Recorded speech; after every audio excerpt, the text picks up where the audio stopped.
Hello and welcome to the county ground where we are playing host here in the EuroLeague. This is our last group match in the EuroLeague, and check this out. If the Swindon Town Swoodly-Poopers draw or win, we are through past the group stages in the EuroLeague. I mean, how crazy is that? We would be able to go on to the knockout stage of the European club competition.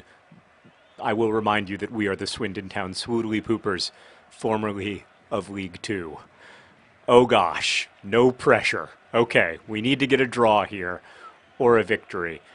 We've got Stone Cold Steve with the C. Austin starting up front with other John Green because Bald John Green is tired. However, he is on the bench, and don't be surprised if he comes in.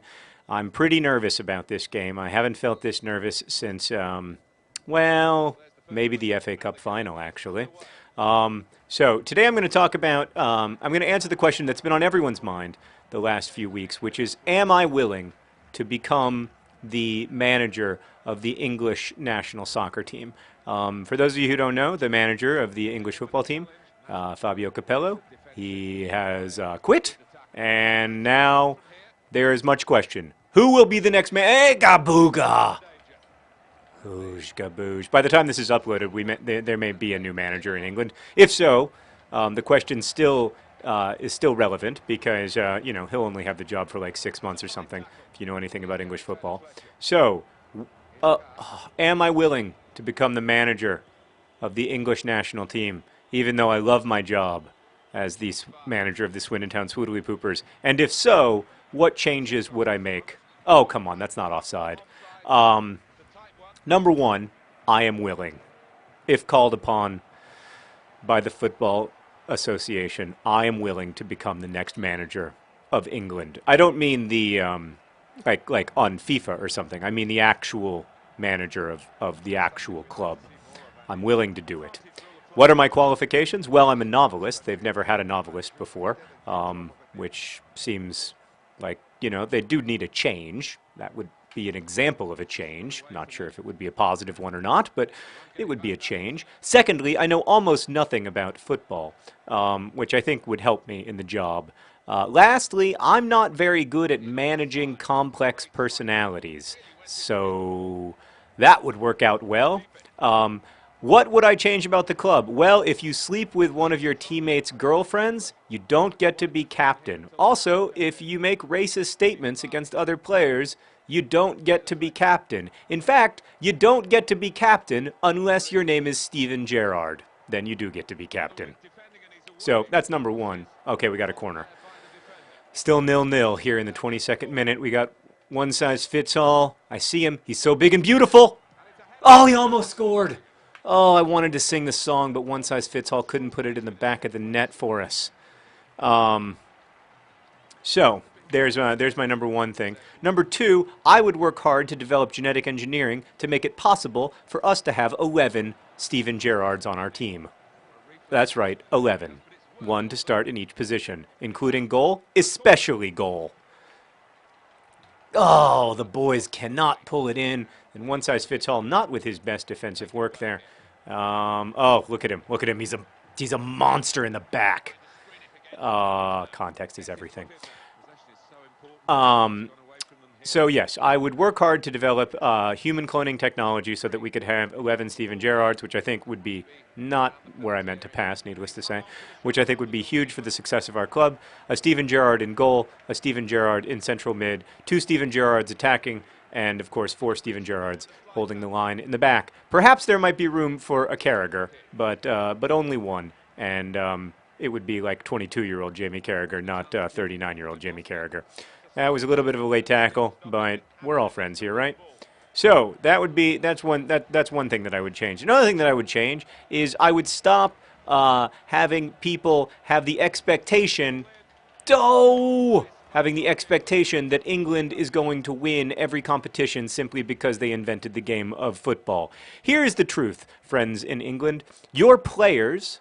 This is not a matter of good management or poor management or players not living up to their potential or whatever. You don't have the best players. Ricardo Bunsen-Berna. Look at that. Look at that. That guy knew that we needed a big Big moment there, and he gave it to us. Not a good pass. Whoever that was should not be playing on this team anymore because that was a terrible, terrible pass. Hamill bringing it up. Bringing it up. Obviously, you should go to the middle. Stone Cold Steve with the C. Austin. You're better than that. I do think that I'd be very good at encouraging my players in the same way that I am here. I mean, also, I would want an inclusive team. I do think that I would probably... I got a guy who's hurt.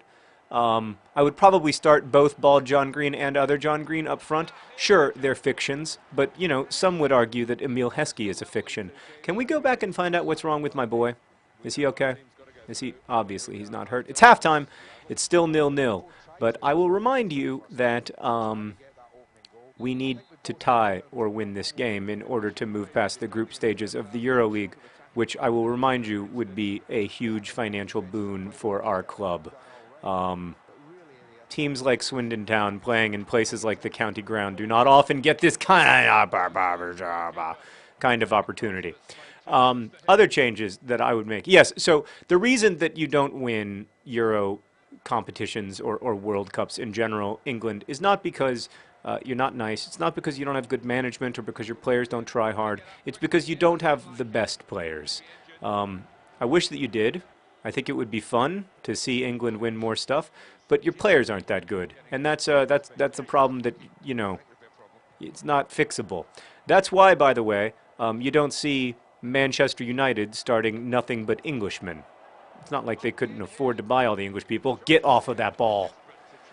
Whew, Diego almost scored on me. This is nervous times. 55th minute. Gonna have to make some substitutions in a minute. I'm starting to really feel it here. Great ball, but Stone Cold Steve with the C. Austin can't get back to it.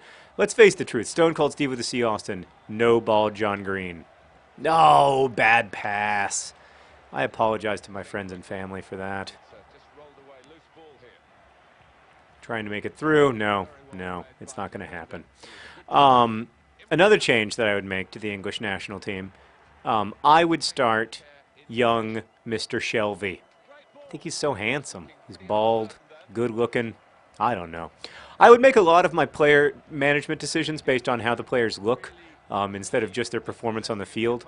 I think, you know, it's one thing to go on and on and on about performance, and that's great, but what about the attractiveness factor? What about how fun it is to look at someone playing? Also, I would play an attacking style of football, even if it meant that we would lose a lot, because the point of football is not to win. The point of football is to play beautifully. Like that. Oh, I'm so bad at free kicks. All right, we got to make some changes here. This is a completely unacceptable situation. Ooh, John Green is tired. I'm going to have to bring in John Green. And anybody else tired? Boy, everybody's tired. But Mr. Carr, he's particularly done. So I'm going to bring in Rampage to replace him. And I'm just going to try to bolster the back in general, I think. Oh, Leroy Williamson isn't playing? He should be. He's going to come in for Fahey. All right. Leroy Williamson, who I will remind you, does score occasionally. All right. Here we go. Boys making a triple change. Triple change. 65th minute. Nervous times for the Swindon Town Swoodly Poopers. Now, I'm not going to say the entire financial future of the club rests on this, but it's a few $1,000,000, which to us is like half our transfer budget. So it's important, and we really need to try to get it done here. So we'll see. I think generally when it comes to managerial decisions, too many times the managers give reasons for their decisions instead of just doing things because they think they are funny and or interesting.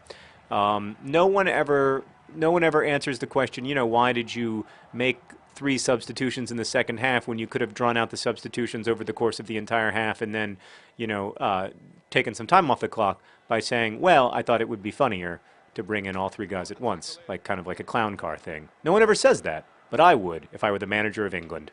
I hope the FA is listening to this. In fact, I know they are. We have demographics, you know, on YouTube you have the analytics, so you know what your demographics are. Our demographics is almost entirely nerd fighters, fans of the actual Swindon Town Football Club, and then members of the FA deciding who will be the next manager of England. That's pretty much, that's what we've got in terms of people who love our show. Oh boy. Take it back, and then back. That's got to be a foul. You don't hurt Ball John Green like that. Ball John Green, get up. You're okay. You're okay. That's right. Walk it off. Walk it off.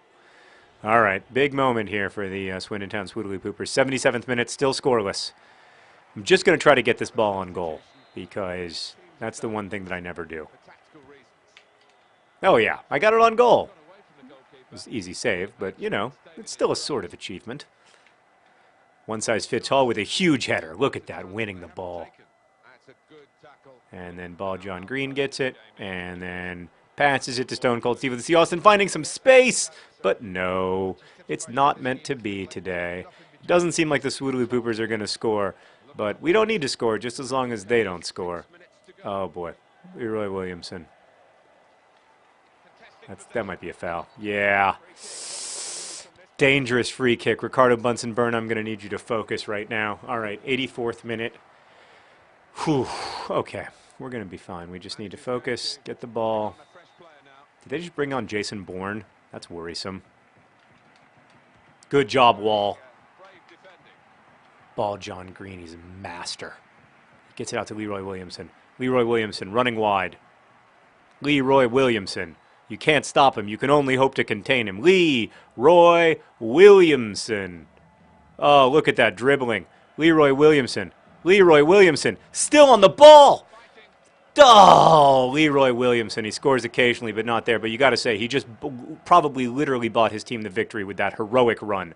Leroy Williamson playing just another example of Leroy Williamson playing a fantastic role in the lives of the Swoodly Poopers. Leroy Williamson taking a shot from way outside. No, not to be.